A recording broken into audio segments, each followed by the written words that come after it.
entonces con esto de oído, falta muy poquito ya.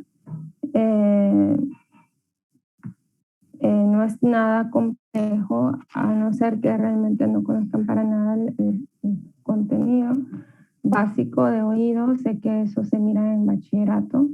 Igual un poco de ojo, muchas cosas del cuerpo humano lo ven en bachillerato. Entonces, miren chicos, del oído de entrada suele ser un recordatorio básico de anatomía, saber que se divide en 3 componentes. Un componente externo, un componente medio y un componente interno, que son las zonas específicas. La parte externa incluye el pabellón auricular con cada una de sus partes anatómicas. Es importante que cuando estén en semiología las conozcan. Ahorita adelante la vamos a ver porque sirve mucho para poder delimitar la localización de lesiones que a veces pueden ser frecuentes, sobre todo ahorita en la época de mucha perforación que hay, y es una zona cartilaginosa en la que si los procesos no se hacen adecuadamente, los procedimientos, y no se les dan los seguimientos adecuados, pues se complica y no hay un buen proceso de cicatrización. Y por lógica, ya habiendo visto histología, sabrán entonces que el cartílago es un tejido avascular y tiene que ver un poco con eso, ¿no? Por si alguien tiene alguna perforación o piercing. La capa externa, bueno, abarca todo, ¿no? Desde el pabellón auricular, conducto auditivo externo, y esta zona de acá, que es la parte externa, la pared externa, por decirlo así, de la membrana timpánica. El oído medio, esta zona de acá es una cavidad del oído medio como tal. El conducto auditivo es un ducto, como ustedes lo ven fácilmente ahí, no es una zona de manipulación continua. Y bueno, la cavidad del oído medio contiene otro componente que es la parte interna de la membrana timpánica. Esta funcionaría como la estructura limitante entre la parte externa y la parte interna. Y luego la cadena osicular, que incluye los 3 huesecitos del oído, que ustedes ya lo deben de conocer: martillo, aquí está el martillo, yunque y estribo, y el martillo que se une a la membrana timpánica. El estribo, por su lado, tiene conexión con la apertura, entrada de componentes hacia la cavidad del oído interno, mediante su conexión con la ventana oval. Y luego, pues, la parte interna, que obviamente incluye el órgano vestíbulo coclear, órgano de Corti y los canales o conductos semicirculares, mácula y utrículo. De eso vamos a estar hablando ahorita. Alguien me escribió aquí que no estoy grabando. Ok. No estoy grabando yo. Vamos a ver. Recording in progress. Démosle pues, chicos. Entonces, miren, ¿ve? Bueno, esto solo era un recuerdo anatómico.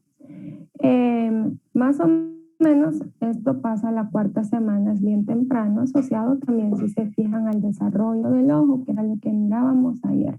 Va a tener una posición más caudal con respecto a la posición del primordio del ojo, eso sí. Y si se fijan acá, tenemos lo que mirábamos ayer, miren, el surco óptico, y luego más caudal con respecto a esta zona, miren aquí el prosencéfalo. Caudalmente vamos a encontrar la placoda óptica, que aquí la están viendo, ¿no? Una placoda, acuérdense que es un engrosamiento epitelial que tiene la capacidad de crear una especialización en esas células que son capaces entonces de percibir y enviar información de tipo sensorial. ¿Estamos? Entonces, empieza a engrosarse el ectodermo en esta zona, justo aquí, y pues se va a formar la placoda óptica. Y es a partir, no se vayan a confundir, en esta zona, esto se forma a partir de ectodermo de superficie, ¿ok? Aquí no estamos hablando de neuroectodermo. Entonces, ¿qué va a pasar con la placoda? Al igual que pasaba ayer con la placoda del cristalino, pues hace una fosa inicial buscando invaginar hacia el mesénquima subyacente, que es lo rosadito que ven ahí, y termina formando una vesícula óptica, que eventualmente, si ustedes notan acá y luego avanzamos acá, van a ver que se separa del ectodermo de superficie, ¿no? Esa vesícula óptica está adyacente al romboencéfalo. Cosas importantes de la vesícula óptica que está acá arriba. Acá arriba. Y aquí la podemos ver. Perdón, que ya estoy otra vez con mi voz. Entonces, si se fijan, esta zona de aquí, que no quiero manchar porque es chiquito, conforma el componente de la vesícula óptica. Esto sería el ectodermo de superficie. Si se fijan la relación que tiene con la faringe que está en desarrollo, y vemos que empiezan a aparecer componentes de el aparato faríngeo, ¿cierto? Vemos hendidura, membrana, arco, todo. Bueno, ya van a ver que vamos a recordar algunas cositas de eso. Entonces, la vesícula como tal, esta que se me formó aquí, se va a dividir en esta parte. Si ustedes se fijan, aquí está como punteado, no quiero manchar mucho. Se va a dividir en una parte utricular, que es esta que ustedes ven aquí, y esa parte es la que va a estar conectada al ganglio vestibular. Esto que ven aquí es la conexión que tienen estas estructuras obviamente nerviosas con el tubo neural en desarrollo. Esto debería de recordarles el tubo neural en desarrollo, ¿cierto? Ok, entonces hasta dorsales, hasta ventrales. Entonces, luego vemos la porción saccular, que es la de abajo, esto que está aquí, y esta tiene conexión con el ganglio espiral. Ambos, si se fijan al final, mandan sus axones hacia el asta, dorsal de la médula espinal que está ahí en desarrollo. Eso es lo primero que hay que entender. Así básicamente. Ahora, si avanzamos, aquí igual está, miren el engrosamiento de la placoda óptica y luego se separa del ectodermo de superficie. Entonces, si avanzo, ¿a qué me va a dar lugar? Ok, ya dijimos que nos da lugar a una parte utricular y a una parte saccular. Entonces, ¿qué cosas deberían de poder recordar a partir de esta clase? Entonces dicen, ok, ¿qué voy a recordar de la porción utricular? La vesícula se dividió en dos cosas, utrículo, sáculo. ¿Qué voy a recordar de la parte utricular? Bueno, muy importante, cuando miren oído van a ver que tiene que ver mucho el oído con la parte del análisis de los movimientos que nosotros tenemos, movimientos asociados con las aceleraciones lineales, con las rotaciones que hacemos, esas vueltas que dan las bailarinas, por ejemplo, y los movimientos que hacemos, que se perciben, tal vez no son movimientos activos como tal, pero sí el cuerpo va moviéndose en el espacio, como cuando vamos en un ascensor. Entonces también hay una percepción de esos cambios en posición en el oído interno. Entonces, si se fijan, el utrículo tiene unas células especializadas que son células ciliadas sensoriales y además otolitos. ¿En qué zona está localizado eso? En la mácula, así se llama esa zona del utrículo, acá. ¿Ok? En esa zona vamos a encontrar células ciliadas sensoriales y los otolitos. La zona de encuentro es la del utrículo. Y es muy importante porque gracias a la presencia de esas estructuras es que podemos responder a la aceleración lineal y a la fuerza de gravedad. Cuando no está funcionando bien eso, y no me quiero adelantar porque eso lo van a ver después en fisiología y lo van a analizar un poquito en histología, es que permite que nosotros nos mantengamos en estado de equilibrio hasta cierto punto y que no altere nuestra marcha ese tipo de movimientos. Van a haber modificaciones en las células ciliares dependiendo, las células ciliadas, dependiendo si usted va en un carro, por ejemplo, manejando hacia adelante, las células ciliadas se mueven en opuesto.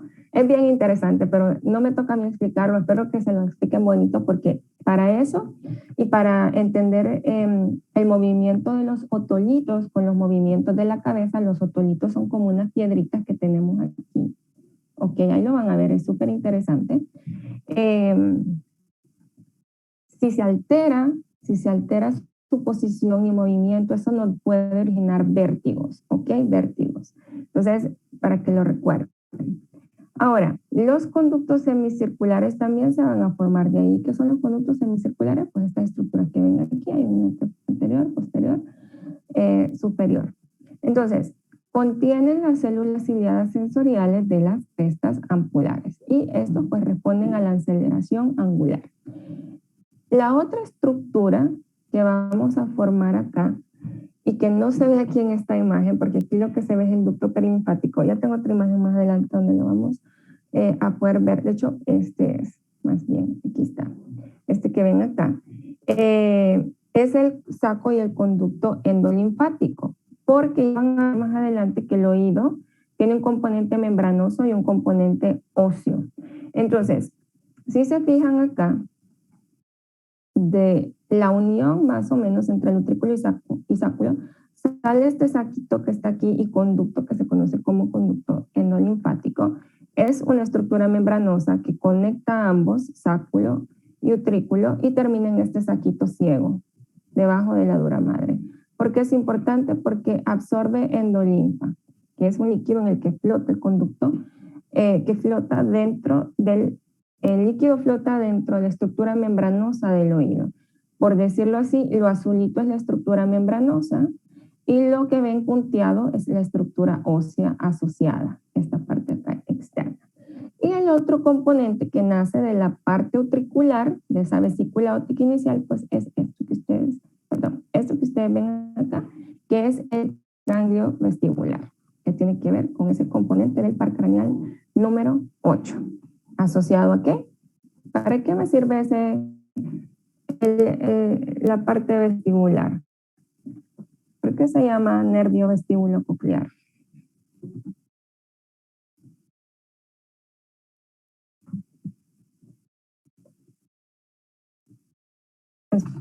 Porque va hacia los núcleos vestibulares. Ajá, ¿y qué? Funcionalmente, clínicamente, ¿por qué? ¿Por qué? ¿Cómo?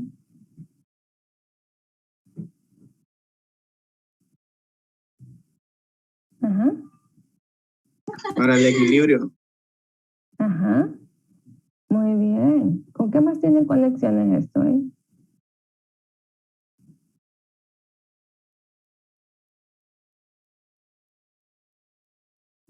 A nivel de tallo encefálico.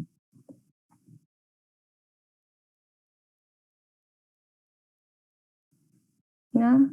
Bueno. Ok, bueno.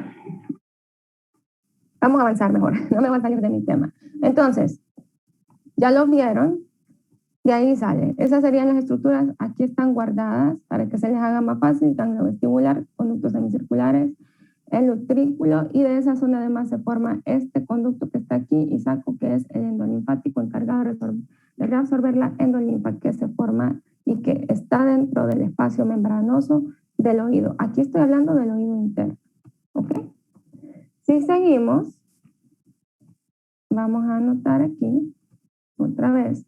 De la porción sacular que se va a formar, bueno, ya había mencionado, ¿no? Contiene células ciliadas sensoriales y otolitos, al igual que la parte utricular, el mismo componente, y aquí también hay una mácula que se conoce como mácula sacular o mácula saculi, aquí internamente en esta estructura. Responde a la aceleración lineal y fuerza de gravedad, como cuando van manejando en el carro o cuando van en el elevador. Y además, el otro componente que se origina acá es esta estructura muy importante que vemos acá, que es el órgano de Corti. Ya saben para qué sirve, ¿no? Involucrado en el proceso de la audición. Y el ganglio que se forma a partir de este es el ganglio espiral del octavo par craneal.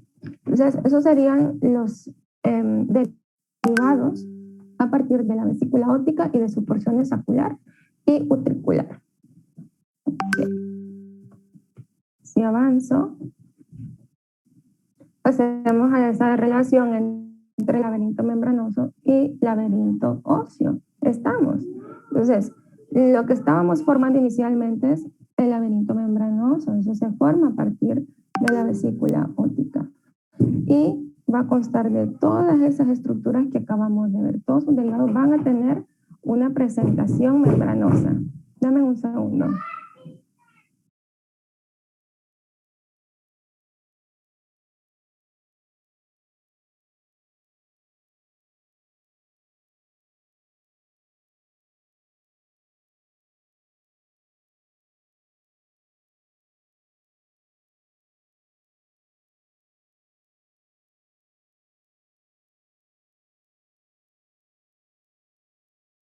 Ok, seguimos, lo siento, mi hijo ocupaba papel para pintar. Entonces, todo esto que se origina de la vesícula óptica tiene una composición membranosa que es la que ustedes miran aquí en azulito.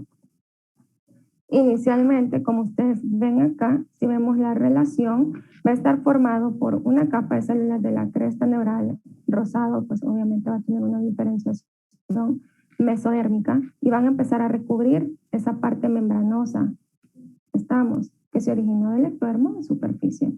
Entonces, eventualmente va a haber un proceso de diferenciación en la que se va a formar una estructura cartilaginosa que empieza a rodear a la estructura membranosa y luego esa se va a modificar una vez más y va a formar la estructura ósea mediante el proceso de osificación que va a proceder esto en el hueso temporal. El tejido conectivo más cercano al laberinto membranoso degenera y empieza a formar una estructura que son estas, ¿no? Van a empezar a formar espacios perilinfáticos que en este caso lo que contienen es perilinfa, que es la perilinfa, pues es el líquido en el que flota la estructura membranosa del oído interno dentro de la estructura ósea. Ahí se va a estar flotando, por decirlo así. Y ¿qué más es importante de esto? Esa perilinfa se parece mucho en composición al líquido cefalorraquídeo y se va a conectar con el conducto, con el espacio subaracnoideo a través del conducto perilinfático. ¿Okay? A través del conducto perilinfático, que sería, vamos a verlo acá, dame un segundo.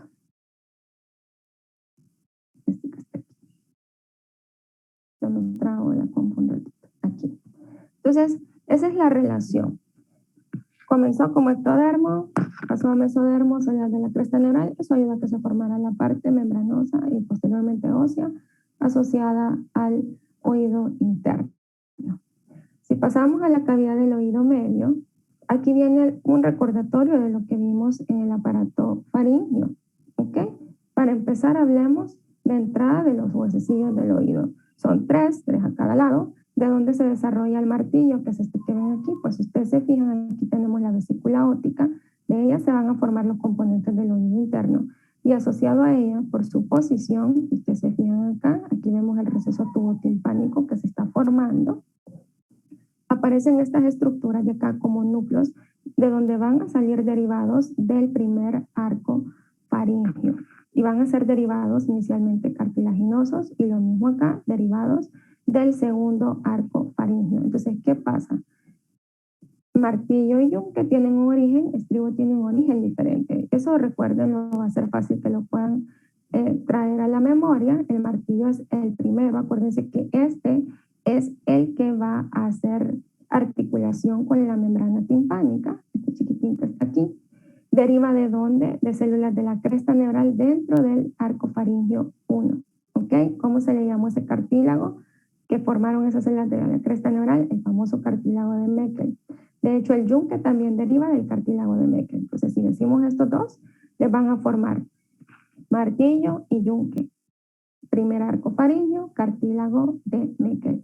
Ahora, si ustedes se fijan acá, importante que recuerden es que además el martillo está unido a la membrana timpánica y el movimiento que logra gracias al músculo tensor del tímpano. Ese pues va a derivar del mesodermo asociado dentro de ese primer arco faríngeo y básicamente eso con respecto al primer arco.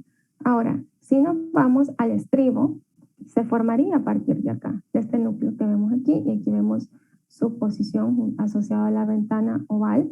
Ese se origina a partir del cartílago de Reichter y deriva de células de la cresta neural, pero en este caso es del segundo arco faríngeo. Además de eso, tiene su músculo también, al igual que el martillo. Miren, en este caso es el músculo estapedio, que aquí está. Aquí vemos el tensor del tímpano. Si ustedes se fijan, vemos el martillo en una posición cercana a lo que va a formar la membrana timpánica, aquí. Y luego vemos el estribo asociado al músculo estapedio que deriva del mesodermo del segundo arco faríngeo. Entonces, esas cositas para que las puedan recordar. El revestimiento epitelial del tubo auditivo y de la cavidad del oído medio derivan del endodermo de la bolsa faríngea 1. ¿Se acuerdan, verdad? Teníamos hendiduras faríngeas y bolsas faríngeas, ¿se acuerdan? Y luego están los arcos como tal y además tenemos las membranas faríngeas. si se acuerdan todavía, y la única pregunta que hice de eso, creo, en esa parte, la membrana timpánica se va a formar por unión de los componentes de las capas celulares, ectodermo, mesodermo y endodermo, de esa primera membrana faríngea, de la membrana faríngea número 1. De ahí se forma, chicos. No hay nada más que recordar. La membrana timpánica, que ese es el nombre que va a tener. Eventualmente, ya les dije, separa el oído externo del oído medio y pues está inervada por la rama mandibular del nervio trigémino y por el par craneal número 9. ¿Cuál es el 9? A ver si están ahí.